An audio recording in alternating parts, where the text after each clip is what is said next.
नमस्कार, आप देख रहे हैं जय जवान जय किसान न्यूज 24। आइए नजर डालते हैं आज की खास खबर पर।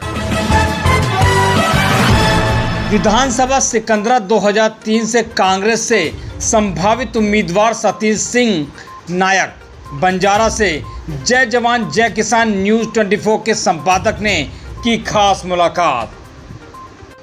सतीश सिंह नायक बंजारा वर्तमान में कांग्रेस पार्टी से प्रदेश उपाध्यक्ष पिछड़ा वर्ग प्रकोष्ठ से हैं। पिछले कई वर्षों से पार्टी में रहकर कर रहे हैं जनता की सेवा। उन्होंने कहा कि विधानसभा चुनाव जीतकर जनता की सेवा करूंगा।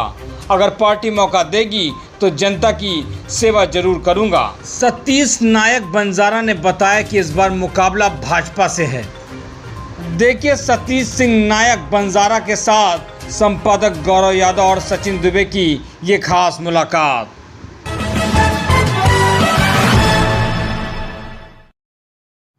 आप देख रहे हैं जय जवान जय किसान न्यूज 24। मैं गौरव यादव। आज मैं हूं कानपुर देहात की एक विधानसभा और उस विधानसभा का नाम है सिकंदरा। और हमारे साथ बात करने के लिए उपस्थित हैं यहाँ से कांग्रेस के प्रत्याशी के रूप में, अभी हालांकि टिकट कंफर्म नहीं हुआ, आने वाला समय बताएगा, बट अपनी जमीन तलाश कर रहे हैं सतीश चंद्र नायक जी। सतीश जी शिक्षित हैं, ईमानदार हैं और कहीं ना कहीं सालों से जनता की सेवा में तत्पर तैयार हर समय रहे हैं, जनता के सुख दुख में साथ रहे हैं। सतीश चंद्र जी वर्तमान में प्रदेश उपाध्यक्ष हैं पिछड़ा वर्ग प्रकोष्ठ कांग्रेस के। दूसरा, अपने समाज का प्रतिनिधित्व करते हैं, ऑल इंडिया बंजारा सेवा संघ के उत्तर प्रदेश के अध्यक्ष भी हैं। आइए उनसे बात करने का प्रयास करता हूं कि आने वाले विधानसभा 2022 के चुनाव में अगर कांग्रेस पार्टी ने आपको मौका दिया, आप पे भरोसा किया, कैसे आप जनता के बीच जाएंगे और वो कौन कौन से मुद्दे होंगे जिन मुद्दों पे इस बार 2022 का चुनाव होगा। क्योंकि स्थितियां बड़ी बद से बदतर होती चली जा रही हैं, चाहे वो किसानों की बात हो, नौजवानों की बात हो। आइए इनसे बात करने का प्रयास करता हूँ। नमस्कार सर। नमस्कार गौरव भाई। क्या नाम है आपका? मेरा नाम सतीश सिंह नायक है जी। सतीश जी, आप कहीं ना कहीं आप सब चीज़ों को समझ रहे हो जी। विधानसभा का चुनाव आ रहा, बहुत कम समय रह गया है, चंद महीने बचे हुए हैं। कांग्रेस पार्टी ने आपको मौका दिया, कैसे जाएंगे जनता के बीच? कौन कौन से मुद्दे होंगे इस बार 2022 के विधानसभा चुनाव?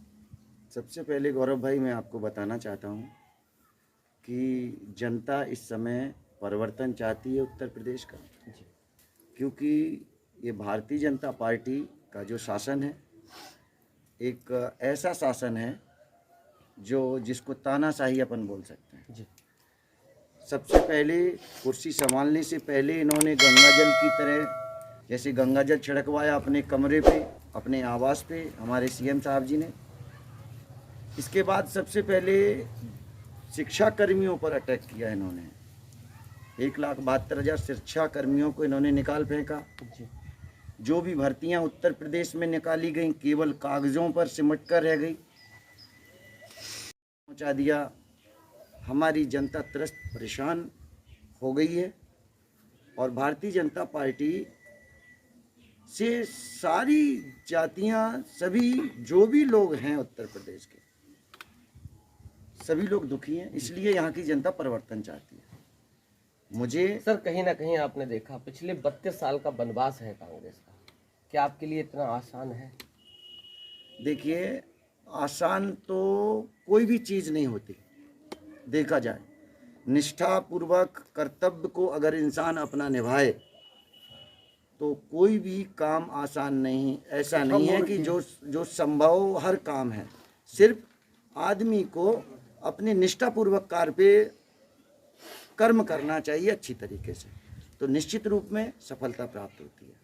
अब एक लखीमपुर की घटना आपने देखी होगी, एक गृह राज्य मंत्री के बेटे ने किस तरीके से किसानों के ऊपर अपनी गाड़ी चढ़ा दी जी। क्या कहना चाहते हैं? देखिए, लखीमपुर की जो घटना हुई है वो बहुत ही निंदनीय है।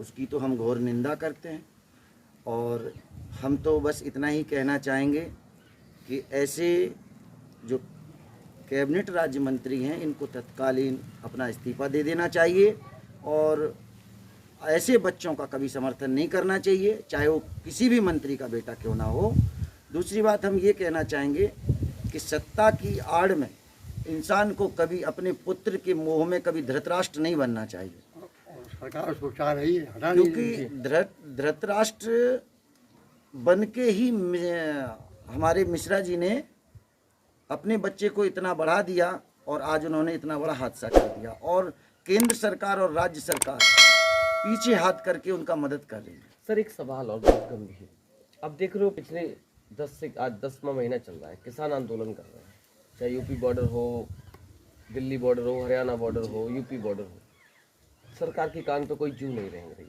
क्या कहना चाहिए? जिन्होंने किसान के विरोध में जो बिल बनाया ही हो वो किसान के समर्थक में कैसे बात करेगी?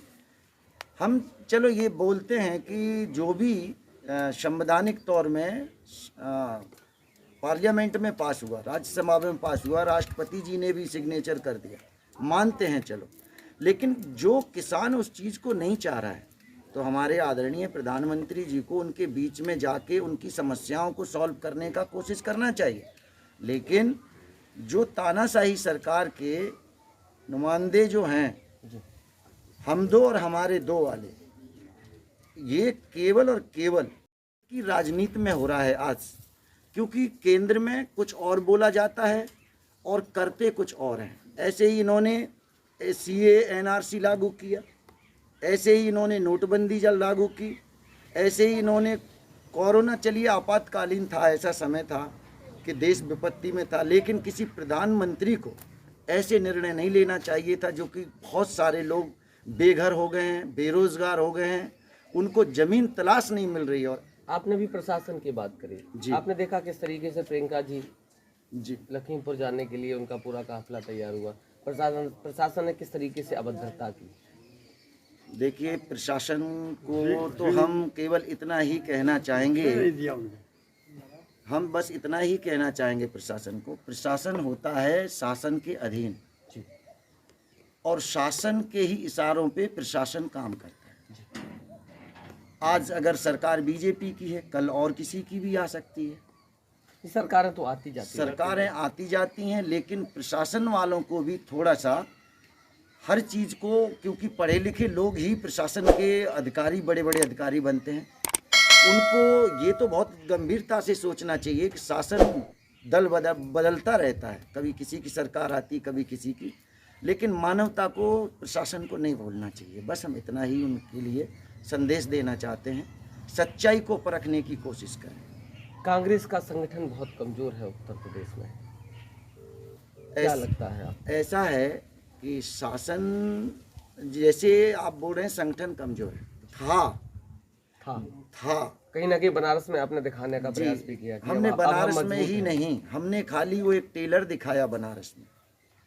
इस समय हमारे आदरणीय, हमने भी देखा प्रियंका जी की जो रैली थी बनारस में, काफी लाखों की भीड़। हमारे प्रदेश अध्यक्ष आदरणीय श्री अजय कुमार लल्लू जी, जो OBC से आते हैं, उन्होंने 57% OBC को जोड़ने का काम किया। समस्त जातियों को उन्होंने अपने संगठनों में, अपने कमेटी में और जिला लेवल तक बहुत मजबूती से जोड़ा गया है।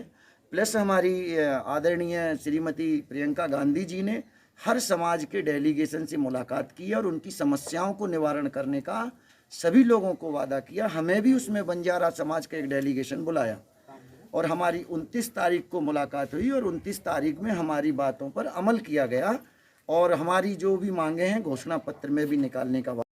समाजवादी पार्टी, बहुजन समाज पार्टी या भाजपा? इस बार कांग्रेस की फाइट बीजेपी से होगी। समाजवादी पार्टी कहाँ है? समाजवादी पार्टी काम कर रही है अपना, लेकिन 2017 में आपका गठबंधन हुआ था सपा के साथ, क्या इस बार भी संभावना? नहीं सर, इस बार तो कोई संभावना नहीं। क्यों? बस ऐसा है कि इस बार हम अपनी निष्पक्ष सरकार बनाना चाहते हैं। अगर 2022 के विधानसभा चुनाव में बैसाखी पे अटक गई सरकार तो क्या सहारा लेंगे? बस वो हाईकमान का जो निर्देश होगा, हाईकमान के फैसले हैं, उसमें हम नहीं कुछ बोल सकते। जैसा हाईकमान का निर्देश होगा उसका हम पालन करेंगे। मुद्दा इस बार 2022 के विधानसभा चुनाव में क्या हो सकता है? सबसे ज़्यादा तो आम जनता, किसान भाई हमारे बहुत ज़्यादा परेशान हैं।